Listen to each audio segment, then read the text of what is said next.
Hi everyone, आज की इस वीडियो में हम बात करने वाले हैं कब फ्री एग्जिट होगा, कब फ्री एग्जिट नहीं होगा, किस राउंड में एलिजिबल है फ्री एग्जिट करने के लिए, किस कंडीशन में एलिजिबल नहीं है, सिक्योरिटी मनी क्या है।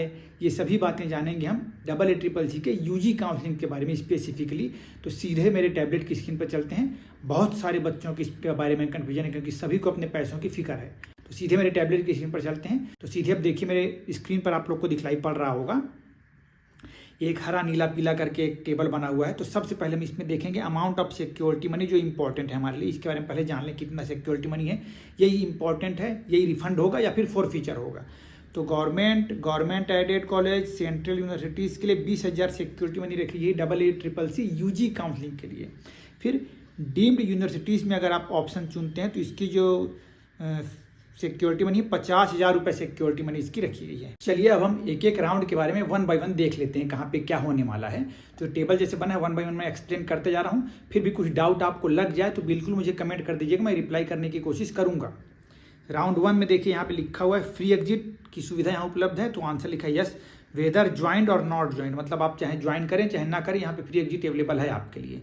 Exit with forfeiture of counselling fee, no forfeiture of counselling fee. इस राउंड में कोई भी काउंसलिंग फी फॉरफीचर नहीं होगी आपकी, ठीक है।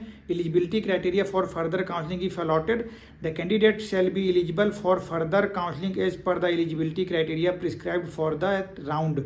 तो हर राउंड के बारे में एक्सप्लेन करता जा रहा हूँ। राउंड 1 का एक्सप्लेनेशन मेरे वीडियो चैनल पर अवेलेबल है, आप जाके उसको देखिएगा।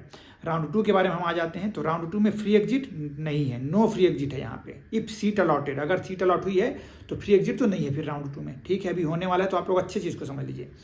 इफ नॉट ज्वाइंड और withdraw after joining, exit with forfeiture of counselling fee वाले ऑप्शन में लिखा है कि यदि आप ज्वाइन नहीं करते हैं या फिर ज्वाइनिंग के बाद विदड्रॉ करते हैं तो सिक्योरिटी मनी जब्त हो जाएगी।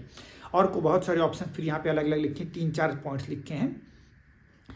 ज्वाइन एलिजिबिलिटी क्राइटेरिया क्या यहाँ पे दिया गया है, join the allotted institute and submit willingness for upgradation at the time of reporting and can participate in subsequent rounds as per the eligibility criteria preferred by that round by filling fresh choices. ये आप कर सकते हैं, eligible है इसमें आप। If not joined can participate in subsequent rounds as per the eligibility criteria prescribed for that round. तो अलग अलग क्राइटेरियाज हैं, वो हम राउंड में देखते चलेंगे। Filling fresh choices but need to register again, मतलब कि आपको पूरा काउंसलिंग फीस फिर से पेमेंट करके आप रजिस्ट्रेशन वहाँ पे कर पाएंगे और काउंसलिंग में पार्टिसिपेशन कर सकते हैं। कुछ ऐसे क्राइटेरियाज बने हुए हैं। Can exit the round 1 round 2 admitted seat with forfeiture of counselling fee 3 days prior to commencement of round 3। Round 3 start होने के 3 दिन पहले आप पैसे जब्त करवा कर काउंसलिंग में पार्टिसिपेशन कर सकते हैं। And can participate in subsequent rounds as per the eligibility criteria prescribed for that round by paying complete counselling fee again. इससे फायदा यह होगा आपको कि स्टेट के लिए और सेंट्रल के लिए आप इनएलिजिबल नहीं होंगे। अगर ऐसा कुछ होगा तो इनएलिजिबल हो जाएंगे नहीं तो, ठीक।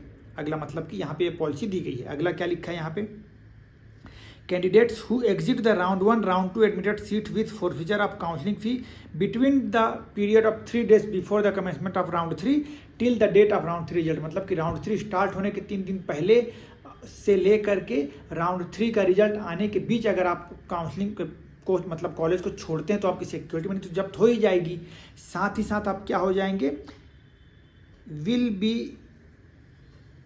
एलिजिबल फॉर स्टेट और यूटी काउंसलिंग, मतलब कि ऐसे कंडीशन में आप स्टेट की काउंसलिंग के लिए तो एप्लीकेबल मतलब कि एलिजिबल रहेंगे, बट सेंट्रल काउंसलिंग के लिए आप इनएलिजिबल कर दिए जाएंगे उस कैटेगरी में, ठीक है। If the candidates withdraw the round 1 round 2 seats from the date of announcement of the round 3 final result they become ineligible for any AYUSH counselling. तब तो फिर आप किसी भी सीट के लिए अलाउ नहीं रहेंगे, चाहे स्टेट के हो चाहे सेंट्रल के हो, ठीक।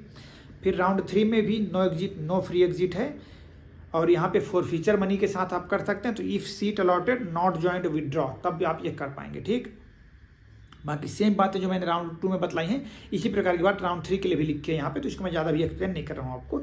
स्ट्रे वैकेंसी राउंड के लिए भी नो फ्री एग्जिट है और सिक्योरिटी मनी जब्त हो जाएगा। तो हाँ, यहाँ पे सीट अलॉटेड बिल्कुल लिखा हुआ है यहाँ पे। वैसे स्ट्रे वैकेंसी राउंड 2 के लिए जो कि डीम्ड यूनिवर्सिटी में होने वाला है तो वो सब अलग चीज़ें हैं।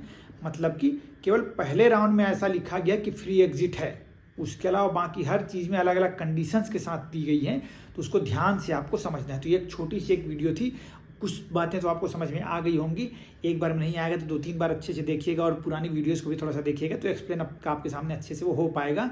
इस वीडियो में इतना ही रखते हैं। Stay connected and thank you so much.